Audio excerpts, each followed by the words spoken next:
छत्ता तोरे राज में धक धक धरती होए, जित जित घोड़ा मुख करे, तित तित फतेह होए। आज से 400 साल पहले दिल्ली की सत्ता पर मुगलों की हुकूमत का परचम लहरा रहा था। इस समय औरंगजेब आलमगीर इस सल्तनत का बादशाह था, जिसके मंसूबे संपूर्ण भारत को फतेह करने के थे। औरंगजेब के आदेश से भारत के हजारों मंदिरों, गुरुकुलों और तीर्थों को नेस्तनाबूद किया जा चुका था। हिंद की पावन धरा इस क्रूर सुल्तान की क्रूरता से त्राहिमाम हो उठी। हर तरफ मृत्यु के नगाड़े बज रहे थे। तभी मध्य भारत से मुगल सत्ता के खिलाफ विद्रोह का शंख फूंक दिया गया। महाराजा चंपत राय बुंदेला के नेतृत्व में औरंगजेब के खिलाफ युद्ध का ऐलान कर दिया गया। महाराजा चंपत राय और औरंगजेब की सेनाओं के मध्य भयानक संग्राम लड़ा गया। इस युद्ध में औरंगजेब ने राजा चंपत राय की पूरी जागीर और बेतहाशा खजाने पर कब्जा कर लिया। घोर रात्रि में चंपत राय अपने परिवार सहित विंध्य वन के मोर पर्वतों में चले गए और मुगलों के खिलाफ वनवासियों की सेना तैयार की। इस वक्त पूरा बुंदेलखंड रक्त से लाल हो चुका था। हर तरफ भय और मौत का तांडव चल रहा था। हिंदुओं के खून की प्यासी उस जालिम सेना ने ना बालकों को छोड़ा और ना ही औरतों को। इन्हीं भयानक परिस्थितियों में चंपत राय की रानी लाल कुंवरी ने गर्भ धारण किया। विक्रम संवत 1707 के ज्येष्ठ महीने में माता ने जन्म दिया बुंदेल केसरी वीर छत्रसाल बुंदेला को। तेरे राज में धक धक धरती होए, जित जित घोड़ा पग धरे। खून खराबे और भयंकर मार काट के बीच जन्मे छत्रसाल का बचपन घास की रोटियां खाते हुए बीता। कई रातें उन्होंने भूखे पेट जमीन पर सोते हुए गुजारी। तोप, तीर, तलवार और मुगलों से तो इस बालक का परिचय बचपन से ही हो चुका था, परंतु मुगल कहीं उनके पुत्र को मार ना दें, इस डर से चंपत राय ने नन्हे छत्रसाल को अपने गुरु पंडित नरहरि के पास वृंदावन भेज दिया। जिसके बाद उन्होंने बुंदेलखंड की आजादी के लिए मुगलों से अंतिम युद्ध लड़ने की सौगंध खाते हुए महादेव को याद किया। बुंदेलखंड की धरती पर एक बार फिर मुगलों और चंपत राय के मध्य भयानक युद्ध का आगाज हुआ। इस युद्ध में राजा चंपत राय ने अद्भुत शौर्य दिखाया। इधर माता लाल कुंवरी रणचंडी बनकर मुगलों पर टूट पड़ी। उनकी लाल प्रचंड आंखों ने आज इतना कहर बरपाया कि मानो स्वयं भवानी युद्ध में अवतरित हो गई हों। परंतु लगभग संध्या तक मुगल सेनाओं ने सब कुछ तहस नहस कर दिया। हावी हो चुकी मुगल सेना अब राजा और रानी को कैद करने के लिए बढ़ने लगी। इस दृश्य को देख राजा चंपत राय और माता लाल कुंवरी ने अपने पेट में खंजर भोंककर आत्म बलिदान कर दिया। जब 12 साल के छत्रसाल ने गुरुकुल में अपने माता पिता की वीर गति की खबर सुनी तो उसके हृदय में रक्त का ज्वार फूट पड़ा। प्रतिघात की ज्वालाओं को संजोते हुए नन्हे छत्रसाल ने तुरंत बुंदेलखंड की तरफ कूच कर दिया। भयानक दर्द और तकलीफों को सहते हुए जब ये बालक बड़ा हुआ तो इसने दिल्ली की मुगलिया सल्तनत की ईंट से ईंट बजा दी। 52 युद्धों के विजेता बुंदेल के शिवाजी के नाम से प्रसिद्ध वीर छत्रसाल बुंदेला ने न सिर्फ संपूर्ण बुंदेलखंड को आजाद करवाया, बल्कि राजपुताना मध्य प्रदेश और उत्तर प्रदेश के कई इलाकों पर अपनी विजय का परचम लहराया। तो आइए डिमांडिंग पंडित के साथ शुरू करते हैं वीर छत्रसाल बुंदेला के इतिहास के अनसुने पन्नों की पूरी दास्तान। अरे अपने ही बुंदेलखंड की महिमा तुम्हें सुनाएं। दोस्तों कृपया इस वीडियो को पूरा जरूर देखिएगा। चलिए शुरू करते हैं। साल 1661 में छत्रसाल बुंदेला पुनः बुंदेलखंड आए, परंतु जाएं तो जाएं कहां? उनके माता पिता की जागीर और खजाने पर तो औरंगजेब ने कब्जा कर रखा था। ना घर, ना परिवार और ना ही माँ बाप का साया। फिर भी वो टूटा नहीं, डूबा नहीं, आत्मघात नहीं किया। माता पिता की जलती ज्वालाएं उसके मन में क्रोध की भयानक लपटों में बदल रही थी।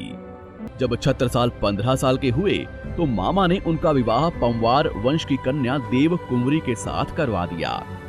यहीं से छत्रसाल बुंदेला ने अपने आगे के सफर में जयपुर की तरफ बढ़ना शुरू किया। और जयपुर के राजा जयसिंह की सेना में शामिल हो गए। जयसिंह की सेना में उनका तोप और बंदूकों से परिचय हुआ। राजा जयसिंह तो खुद दिल्ली की सल्तनत के लिए काम करते थे, पर यही जयसिंह छत्रसाल के लिए दिल्ली की मुगल सल्तनत में प्रवेश करने का मार्ग तैयार करेगा, और हुआ भी ऐसा ही। साल 1664 में औरंगजेब ने राजा जयसिंह को दक्षिण विजय का कार्य सौंपा। छत्रसाल बुंदेला को पहला मौका मिला जब एक बड़ी सेना से उनकी सीधी टक्कर होगी। मई सन 1665 में बीजापुर की विशाल सल्तनत के साथ युद्ध हुआ। आज छत्रसाल को युद्ध को साबित करने का मौका मिला। अपने माता पिता की जलती ज्वालाओं को याद करते हुए छत्रसाल ने कहर बरसाना शुरू कर दिया। रणभूमि में इस बुंदेली वीर ने वो शौर्य का परिचय दिया कि जयसिंह की आंखें फटी की फटी रह गई। जहां जयसिंह के बड़े बड़े योद्धा इस युद्ध में मारे गए, वहां उसका एक सैनिक भयानक प्रकोप बनकर शत्रुओं के सर्वनाश पर उतर आया। उसने बीजापुर की सल्तनत पर अपनी विजय का ध्वज लहराया। छत्रसाल ने आगे ऐसा ही कहर देवगढ़ के गौड़ राजाओं पर भी बरसाया। जब जीत का परचम लहराती ये मुगल सेना औरंगजेब के सामने हाजिर हुई, तो राजा जयसिंह ने इस जीत का सेहरा अपने वीर सैनिक छत्रसाल बुंदेला को पहनाना चाहा। परंतु औरंगजेब ने भरी सभा में कहा, इस जीत का श्रेय सिर्फ मुगल सिपह सालारों को ही जाता है। यदि वो तुम्हारे साथ ना होते तो तुम सभी राजपूत बड़ी बुरी मौतें मारे जाते और तुम्हारा ये सैनिक भी शायद ही वापस आ पाता। आज छत्रसाल औरंगजेब से भली प्रकार से परिचित हुए। उनको समझ में आ गया, जो राजा अपने सैनिकों में भी भेद करे, वो जनता को क्या सुख देगा। वो मुगलों की बदनीयत समझकर राजा जयसिंह की सेना को छोड़कर जंगलों में चले गए। इधर हिंद धरा पर इस वक्त छत्रपति शिवाजी महाराज की धमक कायम हो चुकी थी। उन्होंने दक्षिण भारत में मुगल साम्राज्य से टक्कर लेने के लिए एक विशाल हिंदू साम्राज्य खड़ा कर दिया और धमाधम एक के बाद एक मुगल किलों को फतह करते जा रहे थे। औरंगजेब की विशाल सेनाएं भी उनका बाल भी बांका नहीं कर पा रही थी। ऐसी स्थिति में छत्रसाल बुंदेला शिवाजी राजे से मिलने दिल्ली से सीधे पुणे की तरफ निकले। परंतु शिवाजी महाराज से मिलना तो दूर, उनके इलाके में घुसना भी इतना आसान नहीं था। वो बहुत बड़े राजा और विशाल साम्राज्य के मराठा सरदार थे, लेकिन फिर भी वो हर मुश्किल को पार कर राजे के पास जा पहुंचे। सन 1668 में छत्रसाल बुंदेला ने महाराज से स्वराज का गुरु मंत्र मांगा। महाराज ने छत्रसाल से कहा, जोत से जोत मिलाते चलो, आप सिंह समान सुवर्ण हैं। तुर्कों से कभी डरना मत, मैं तुमसे दूर नहीं हूं। जहां जरूरत पड़ेगी मेरी सेनाएं वहां खड़ी मिलेंगी। छत्रपति शिवाजी महाराज ने छत्रसाल को अपनी प्रिय भवानी तलवार देते हुए कहा, इस तलवार से हमने कई किलों पर भगवा परचम लहराया, अब इस तलवार से तुम रक्तपान करो। साल 1670 में शिवाजी महाराज से गुरु मंत्र लेकर छत्रसाल बुंदेला पुनः बुंदेलखंड लौट आए। परंतु छत्रसाल के पास ना सेना थी और ना ही धन। छत्रसाल के भाई बंधु भी दिल्ली की सत्ता से टकराने को तैयार नहीं थे।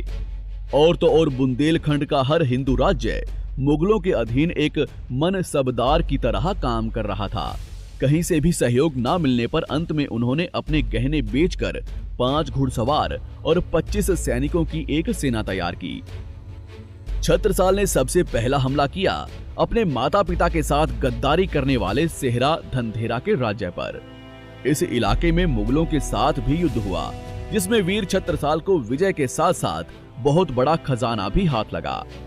इस खजाने से छत्रसाल ने अपनी सेना का विस्तार किया। इस भव्य जीत के बाद छत्रसाल ने धमोनी, मेहर, बांसा और पवाया को मिलाकर 12 मुगल ठिकानों पर लगातार धावे बोलकर विशाल मुगल जागीरों को अपने अधिकार में कर लिया। राजा छत्रसाल ने उन्हीं राज्यों को अपना पहला निशाना बनाया जो मुगलों के मददगार थे। औरंगजेब की नाक के नीचे विशाल हिंदू साम्राज्य खड़ा हो रहा था। वीर छत्रसाल बुंदेला ने मात्र 2 वर्षों में ही अपनी सेनाओं के साथ ग्वालियर के किले पर चढ़ाई की। ग्वालियर में मुन्वर खान की सेनाओं से भयंकर युद्ध हुआ। इस युद्ध में एक एक धर्मद्रोही को कुचल दिया गया, जिसके बाद उन्होंने नरवर को भी अपने अधिकार में कर लिया। ग्वालियर और नरवर के किले से छत्रसाल को 1.25 करोड़ रुपए मिले।